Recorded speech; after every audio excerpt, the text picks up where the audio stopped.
stripes on that one. That's a certified football. We knew where he was living. We make the right cast, that's what happens right there.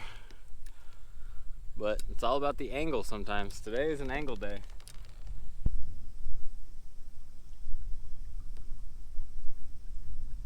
Alright, let's go over some key takeaways now that we've got the first catch in the boat. Firstly, the fish might not always want what you're throwing. On this trip specifically, I started out throwing topwater, and I just couldn't get bit in some of those areas where I threw in with the TRD and then got bit not even a minute later. Secondly, your casting has to be precise. Sometimes you're not going to get bit if the bait is put just a foot out too far in front or behind or to the side. And lastly, the most important part of the suspended drift is that the bait is allowed to drift naturally parallel to the cover. Sometimes that cover is upstream of the laydown, sometimes that cover is the laydown itself that's perpendicular to the bank. But in both instances, the bait is coming downstream naturally to the fish. Really has to go in all the trees.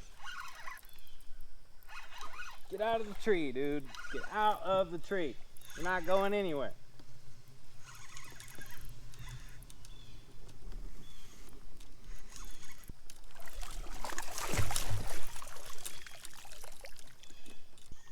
I thought I was sitting there fighting a branch for like 30 seconds because he was just pulling down and all I could feel was the branch, but something was like jiggly. While the past two examples have involved casting to visible cover, this technique still works well in cover that's not so visible and not so obvious. So in this catch here, there was a submerged log that was about 3 feet long laying parallel to the bank, and I could see this slightly by the discoloration in contrast with the sand bottom. So I went ahead and cast it at the very top of it, drifted the bait down, and this was the result.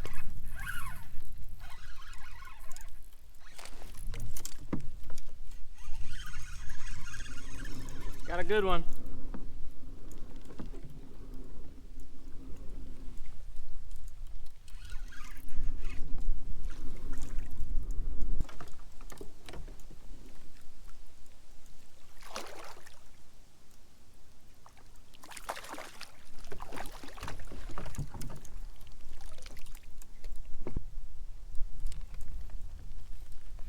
Just came right out. Look at that.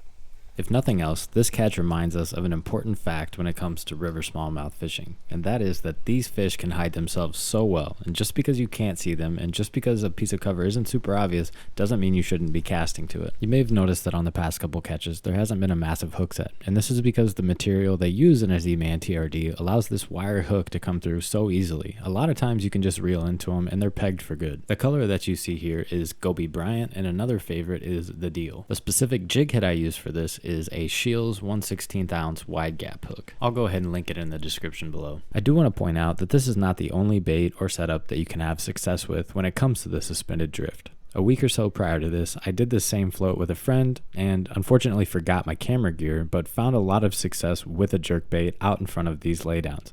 Obviously, when you're using a bait like a jerkbait that has exposed treble hooks, you're not able to tuck it underneath the cover like you would a weedless Senko or TRD.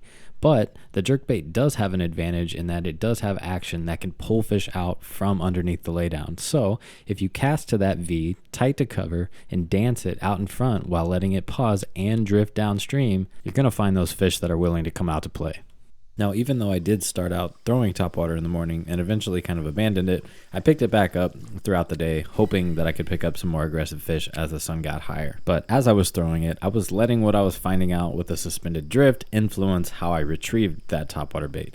And if any of you have seen some of my previous videos, you know that I'm a big fan of the plop, plop, pause with the whopper plopper, and frankly, I think that it's the best retrieve for catching fish. So on this day, what I was doing is casting the whopper plopper out and letting it drift down, kind of like the TRD, only on the surface, giving it a pop here and there, but letting it drift closer and closer to that laydown. And as I would pop it, or even start the straight retrieve back to the boat, I triggered a few strikes, some of which held. That's a big fish. Be a smallie, come on.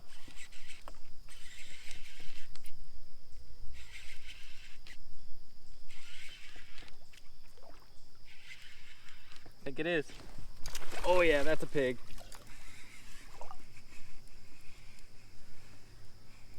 Stay down. Oh, he's just got one hook, dude. not jump like that. Well, now my net's stuck. Perfect.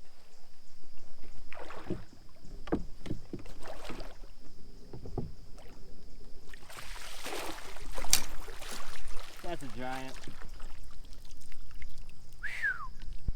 All right, so that's set up exactly how most of these fish were. Huge lay down in front. I was letting the plopper just drift. Pop, pop, pop, pop. He came out from under that lay down and got it.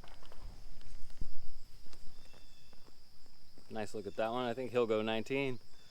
All right, y'all, if you made it this far into the video, I want to say thank you, and I hope you can get out there and utilize the suspended drift to catch those smallmouth that are transitioning from those grass lines or soft cover to hard cover like laydowns in that low, clear water when things can be somewhat difficult. And of course, if you found anything in this video helpful to you, please consider hitting that like button or subscribing.